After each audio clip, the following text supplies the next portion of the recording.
해외 투자에 관한 유용한 정보를 제공하는 글로벌 금융 투자센터 시간입니다. 오늘은 크래프트 테크놀로지 오기석 홍콩 법인장과 연결해서 말씀 나눠보겠습니다. 안녕하십니까? 네, 안녕하십니까. 크래프트 테크놀로지스의 오기석입니다. 네, 지난밤 미국 시장이 별로 특징이 없습니다만 그래도 특별한 것들이 좀 있다면 요약해 본다면 어떤 것이 있겠습니까? 네, 조금 전에 말씀 주셨던 것처럼 이제 커다란 특징은 발견되진 않고 있지만 이제 어제 사실 약간 약보합으로 끝났던 건 최근에 있었던 빠른 상승의 좀 피로감이 아닌가라는 생각이 들고 있고요. 하지만 이제 방향 전환은 아니다라고 생각을 하고 있습니다.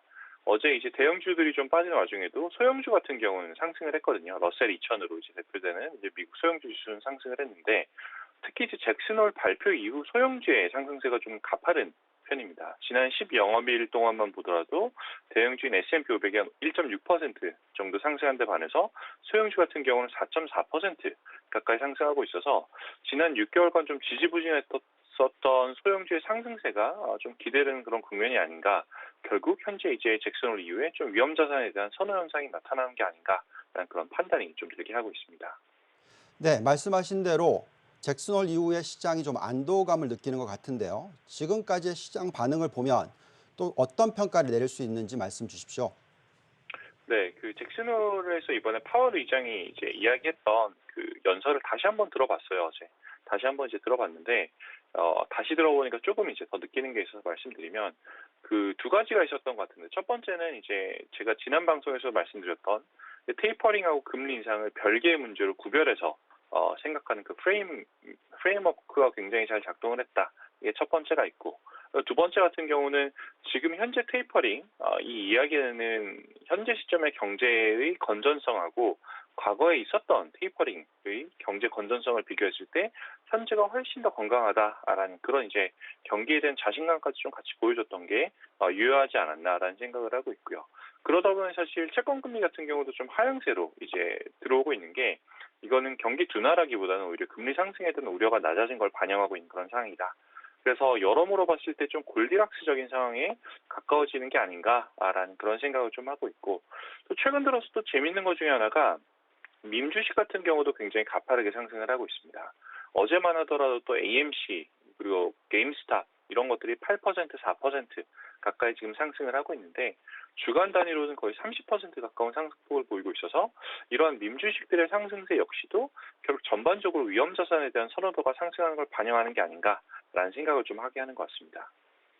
네, 말씀대로 테이퍼링에 대해서는 좀 이제 지나가고 앞으로는 펀드멘탈에 대해서 관심을 가져야 될 것 같습니다.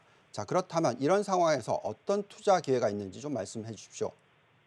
네, 잭슨홀 이후에 지금 여러 글로벌 투자은행들에서 현재 시점에서 투자 노트들이 많이 지금 발표가 되고 있는데 공통적인 부분 중에 하나는 현재 시장의 경제 사이클을 이제 미드 사이클로 보고 있다. 그러니까 경기 회복의 하반부가 아니라 이제 중반부로 접어들고 있다라는 그런 이제 분석들이 많이 나오고 있는데 이런 미드 사이클의 특징은 이제 뭐 몇 가지가 있겠지만 대표적으로 강한 투자자들의 이제 좀 강한 투자 심리가 첫 번째가 있을 수 있고 두 번째로는 뭐 가속화되는 경제 성장 그리고 시장의 변동성까지 좀 상승할 수 있는 이제 그런 가능성들이 주요 특징인데 이런 시점에서는 이제 개별 주식 그리고 자산군 간의 성과 차이가 사실 발생하기가 쉽습니다. 어제 미국 시장만 보더라도 주도 섹터가 있다기보다는 개별 종목별로 좀 많이 움직이는 그런 모습을 보였는데 앞으로 이런 개별 자산 간의 이제 성과 차이가 나는 걸 좀 자연스럽게 받아들일 필요가 있지 않을까라는 생각을 좀 해봤습니다.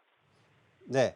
자, 경기 회복 속도에 대해서는 좀 차이가 있는 것 같은데 어쨌든 지금 경기 침체에서 빠져나오고 있고 이제는 미드 사이클에 접어든다라는 것은 사실인 것 같습니다. 자, 그렇다면 이런 미드 사이클 시점에서 어떠한 투자 전략을 가져가야 되겠습니까? 네, 최근에 이제 여러 가지 투자 아이디어들이 많이 쏟아져 나오고 있는데 그 중에 이제 공통적으로 보는 것 중에 하나는 이제 미국의 강한 소비 회복에 대해서 좀 주목을 해보자라는 이야기들이 좀 나오고 있고요. 결국 이제 소비 회복에 기인한 투자 기회들을 발굴한다. 뭐 기술주가 될 수도 있고 소비재가 될 수도 있는데 뭐 이런 것들 이 아이디어가 될 수도 있고 앞에 말씀드렸던 것처럼 미드 사이클의 특징 중에 하나는 뭐 섹터라든지 지역이라든지 종목별로 사실 성과 차이가 이제 발생할 수 있기 때문에 결국은 액티브 전략에 대한 관심이 좀 더 많이 필요한 그런 시점이 아닌가라는 생각을 좀 합니다. 그래서 매크로 탑다운 기반화에서는 사실 이제 많이 유의미했던 게 이제 패시브 전략, 예를 들어서 시장이 폭락한다든지 아니면 다 같이 상승한다든지 이런 시점에서는 이제 패시브 전략들이 유효할 수 있겠지만 지금처럼 미드 사이클로 들어가고 이제 본부장님이 말씀해 주신 것처럼 펀더멘탈이 더욱더 중요해지는 이런 시점에서는 액티브한 투자 전략이 훨씬 조금 더 주목을 받아야 되지 않나라는 생각을 해보고 있습니다. 네, 지금까지 크래프트 테크놀로지 홍콩 법인장 오기석과 함께했습니다. 말씀해 주셔서 감사드립니다. 네, 감사합니다.